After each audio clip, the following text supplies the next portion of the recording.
الله تعالى في كلامه المجيد والفرقان الحميد في شأن حبيبه محمد صلى الله تعالى عليه وسلم.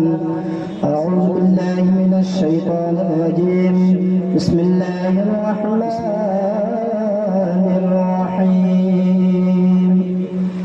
قل إن كنتم تحبون الله فاتبعوني يحببكم الله ويغفر لكم ذنوبكم والله غفور رحيم. صلى الله على محمد صلى الله عليه وسلم. صلى الله على محمد صلى الله عليه وسلم. قال الله تعالى في القرآن الكريم والفرقان الحميد في شأن حبيبه محمد صلى الله تعالى عليه وسلم. أعوذ بالله من الشيطان الرجيم. بسم الله الرحمن الرحيم. عسى أن يبعثك ربك مقاما محمودا. صلى الله على محمد صلى الله عليه وسلم. صلى الله على محمد صلى الله عليه وسلم. قال الله تعالى في كلامه المجيد والفرقان الحميد في شأن حبيبه محمد صلى الله تعالى عليه وسلم. بسم الله الرحمن الرحيم. يا أيها النبي إنا أرسلناك شاهدا ومبشرا ونذيرا وداعيا إلى الله بإذنه وسراجا منيرا.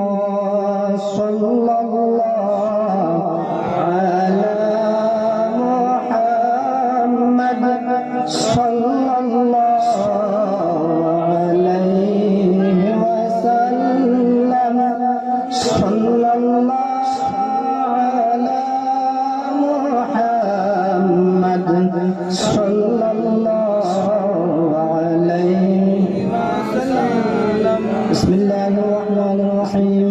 اللهم صل على سيدنا مولانا محمد صاحب التاج والمعراج والبراق والعلم دافع البلاء والوباء والقهط والمرض والعلم. اسمه مكتوب مرفوع مشفوع منقوص في اللوح والقلم. سيد العرب والعجم. جسمه مقدس معطر مطهر منور في البيت والحرم. شمس الضحى بدر الدجى صدر العلا نور الهدى كهف الوراء مصباح الظلم. جميل الشيم شفيع اليم صاحب الجود والكرم.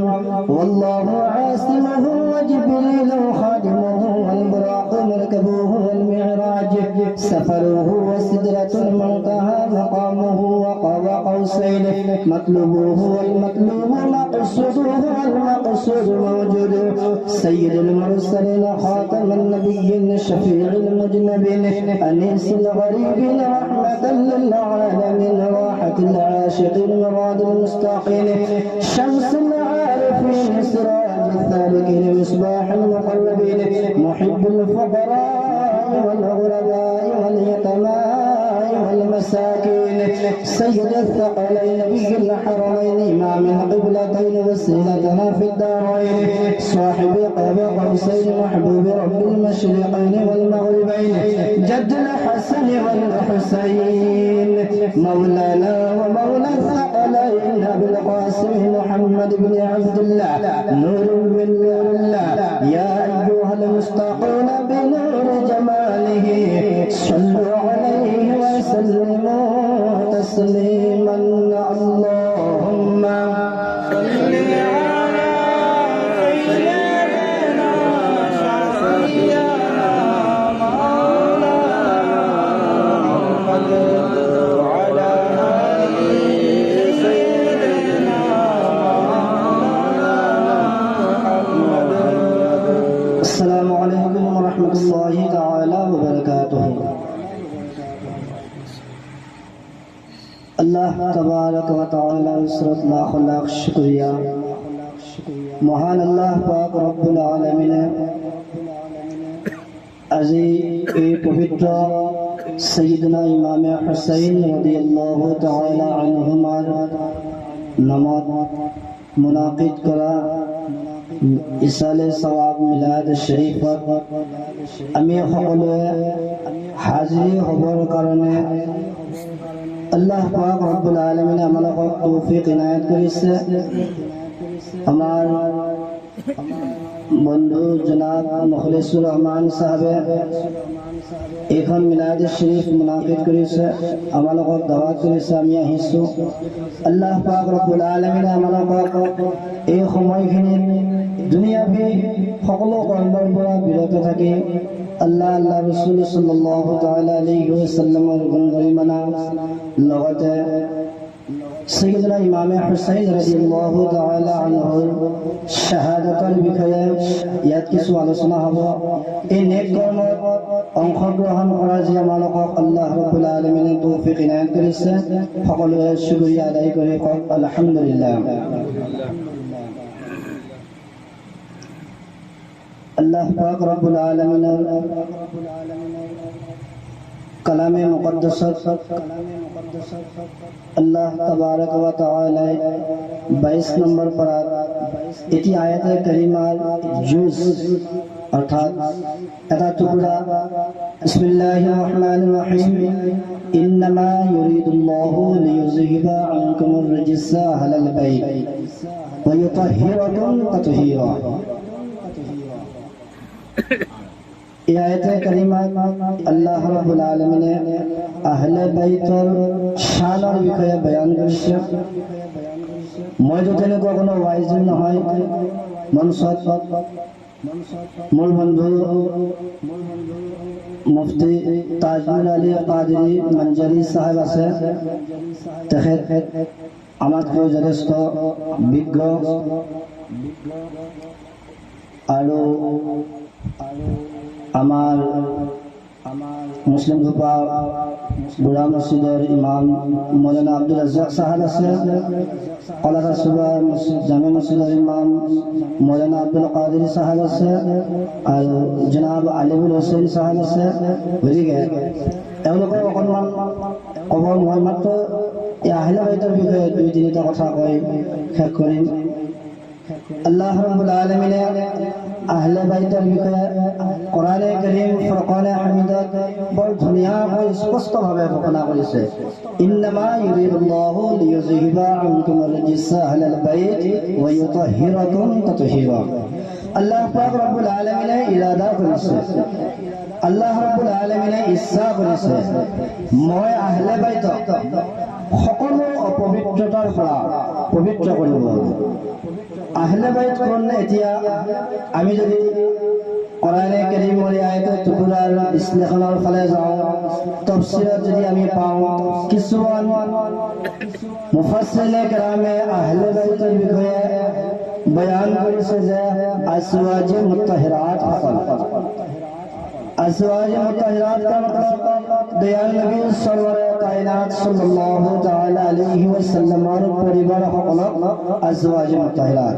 আৰু বেছি সংখ্যক মুতবৰ মুফাssirin কেৰাম সকলে বয়ান কৰিছে যে আহলে বাইতৰ মুৰাদ হৈছে আল্লাহৰ নবী সল্লল্লাহু তাআলা আলাইহি ওয়াসাল্লামৰ অতি মৰমৰ মহব্বতৰ ছোৱালী জোৱাই আৰু তেখেতৰ নাতি हजरत माँ फातिमा ज़हरा रज़ियल्लाहु ताला अन्हा और हजरत अली करमल्लाहु वजहुल करीम सय्यदना इमाम हसन और इमाम हुसैन रज़ियल्लाहु ताला अन्हुमा ए सारे जना अल्लाह नबी सल्लल्लाहु ताला अलैहि वसल्लम का धरे ए पांच जना अल्लाह नबी सरवर कायनात सल्लल्लाहु ताला अलैहि वसल्लम আহলে বাইত বুলি কৈছে আৰু আল্লাহৰ নবী সাল্লাল্লাহু তাআলা আলাইহি ওয়াসাল্লামে কৈছে আয় ৰব্বুল আলামিন এই মোৰ ঘৰৰ পৰিয়াল এই যে এই সকল হল মোৰ ঘৰৰ আহলে বাইত মোৰ ঘৰৰ পৰিয়াল এওঁলোকক আল্লাহ ৰব্বুল আলামিনে কি কৈছে কোৰআনে কাৰীমৰ মাধ্যমৰ পৰা আমালোকে গম পাওঁ তেওঁলোকক সকলো অপবিত্ৰতাৰ পৰা আল্লাহ ৰব্বুল আলামিনে পাক আৰু পবিত্ৰ কৰি দিছে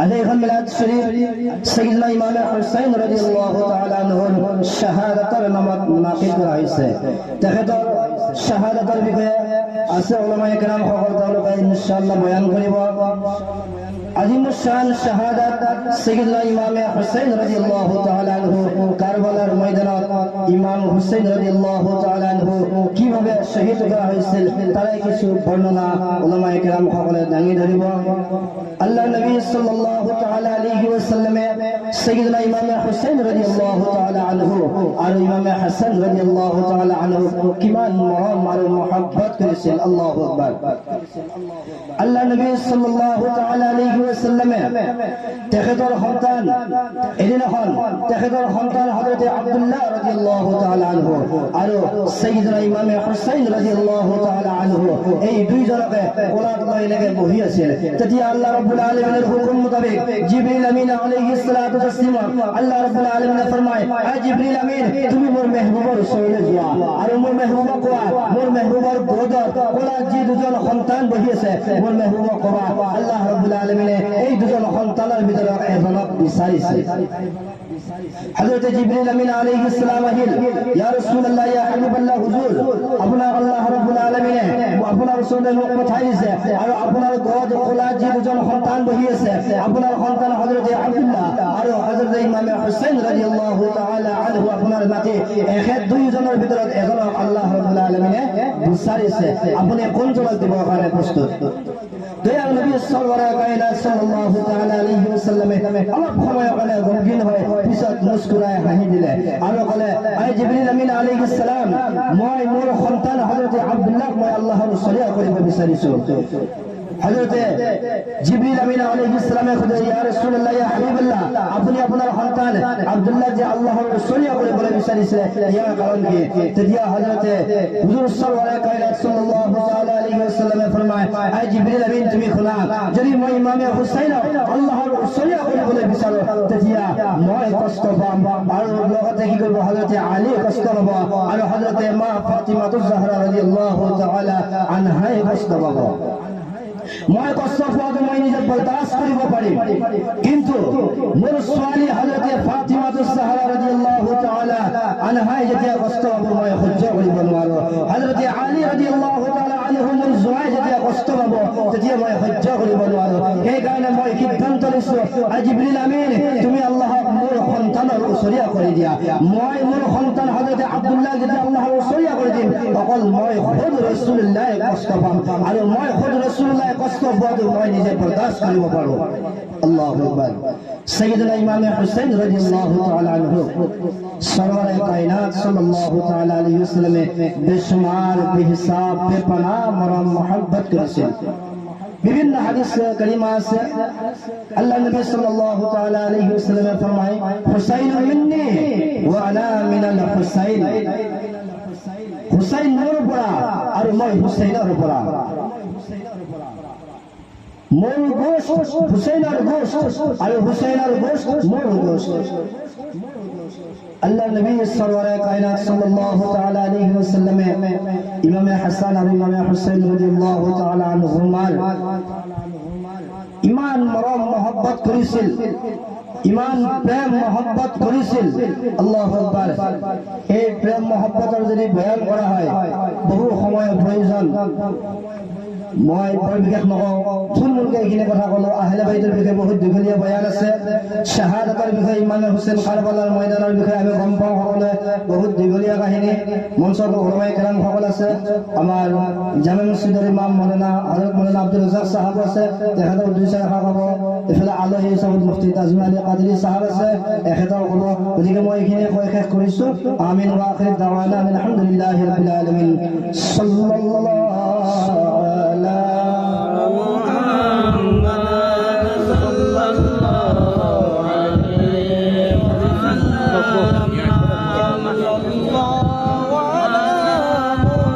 محمد صلى الله عليه وسلم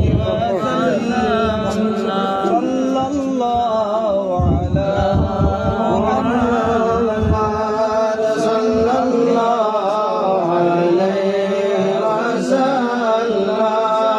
صلى الله على محمد صلى الله عليه وسلم সম্মানিত ওলামায়ে কিরাম, সম্মানিত হাজিরা জামাত, আল্লাহ রাব্বুল আলামিন লাখ লাখ শুকরিয়া আল্লাহ পাক আমালোকক तमाम বালা মুসিবতৰ পৰা বচাই আমালোকক হযৰত ইমাম হুসাইন ৰাদিয়াল্লাহু তাআলা আনহুৰ মিলাদত বহিবৰ কাৰণে তৌফিক দান কৰিছে। আল্লাহ পাক আমালোকক এনেকৈ নেক নেক কামত শামিল হ'বৰ কাৰণে ভাগ ল'বৰ কাৰণে তৌফিক দান কৰক সকলোক আমিন। আল্লাহৰ ওচৰত লাখ লাখ শুকৰিয়া আমালোকে মহৰ ফজিলত সাইয়্যিদিনা হযৰত ইমাম হাসান সাইয়্যিদিনা হযৰত ইমাম হুসাইন ৰাদিয়াল্লাহু তাআলা আনহুৰ ফজিলত সকলোৱে শুনি আছো। শুনাৰ লগে লগে আমি অলপ আমল কৰিব লাগিব।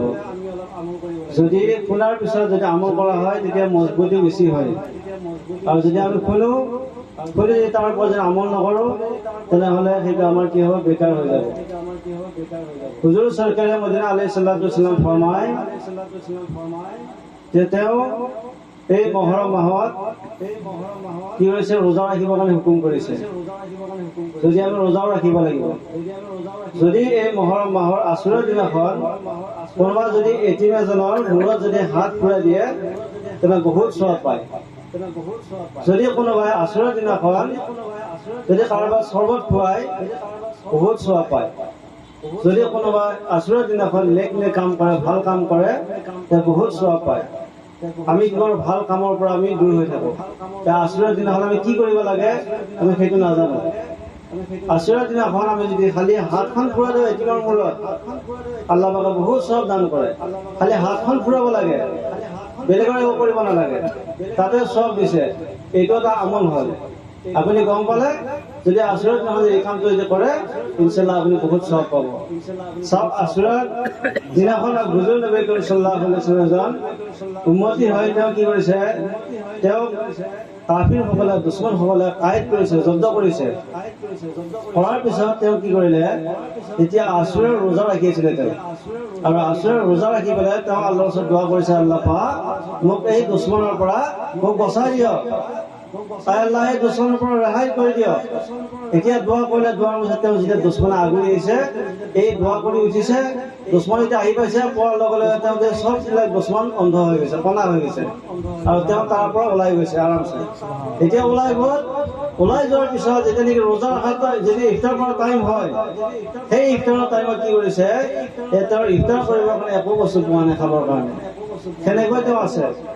তাৰপিছত ৰাতি এতিয়া শুই যায়, তেওঁ শুই যোৱাৰ পিছত তেওঁ সপোনত দেখা পায় এজন ফৰিস্তাই এক গিলাচ গাখীৰ লৈ আহে।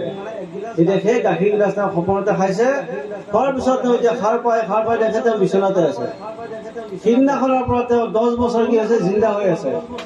10 বছৰ সিদিনা সপোন যে দেখিছিল, সেই আশুৰাৰ দিনাৰ পৰা 10 বছৰ তেওঁ এই দুনিয়াত জিন্দা হৈ আছে। সেই 10 বছৰ জিন্দা থকা অৱস্থাত তেওঁ কয় যে মই এই 10 বছৰ ভিতৰত না কোনো খানা না কোনো পানী মোৰ দৰকাৰ হৈছে। এই 10 বছৰৰ ভিতৰত মই কোনো খানা আৰু পানী খোৱা নাই। সুবহানাল্লাহ। এয়া আশুৰাৰ ফজিলত, আশুৰাৰ মৰ্তবা। গতিকে আল্লাহ পাক আমাক আমি যিমান জানো তাৰ ওপৰত বেছি বেছি আমল কৰিবলৈ তৌফিক দান কৰক। আশুৰাৰ বহুত ফজিলত আছে, ইমাম হাসান ইমাম হুসাইনৰ বহুত ফজিলত আছে, আহলে বাইতৰ বহুত ফজিলত আছে। গতিকে আল্লাহ পাক আমাক নেক নেক কাম কৰি আমাক চলি যাবৰ কাৰণে তৌফিক দান কৰক। যে আপোনালোকে শুনিছে, জানিছে যে ইমাম হুসাইনে কি কৰিছিল, তেওঁ নিজৰ জান দিছিল, জান দি পেলাই তেওঁ কৈছে কোৰবান হৈ গৈছে। তথাপিতো তেওঁ নমাজ বাদ দিয়া নাছিল। আমিতো সকলোৱে জানো, কিন্তু যদি আমি জানো, জানাৰ পিছত তেওঁ কি হৈছে, লাষ্ট অৱস্থাত তেওঁ নিজৰ জান কোৰবান কৰি হ'লেও তেওঁ নমাজ পঢ়িছিল। এতিয়া আমি এনেই বহি থাকো, এনেই বহি থকা অৱস্থাত আমি নমাজ নপঢ়ো। আমি কেনেকুৱা মুছলমান, কেনেকুৱা ইমানৰ আমাৰ জজবা, কেনেকুৱা আমি হুচেইনি মুছলমান। গতিকে প্ৰিয়াৰী মুছলমান, আমালোকক আল্লাহ পাকে 5 ওয়াক্ত নামাজ আদায় কৰিবলৈ তৌফিক দান কৰক আৰু ফৰজবিলাক আদায় কৰিবলৈ তৌফিক দান কৰক, লগতে নফলবিলাকো পালন কৰিবলৈ তৌফিক দান কৰক আৰু হুজুৰ শৰীফ আলাইহিছ সালাতু ওয়াসসালামৰ সুন্নাত আমল কৰিবলৈ তৌফিক দান কৰক। গতিকে এইখিনি কৈ সামৰি মাৰিছোঁ আখিৰি কামনা। আলহামদুলিল্লাহি ৰাব্বিল আলামিন। সাল্লাল্লাহু আলা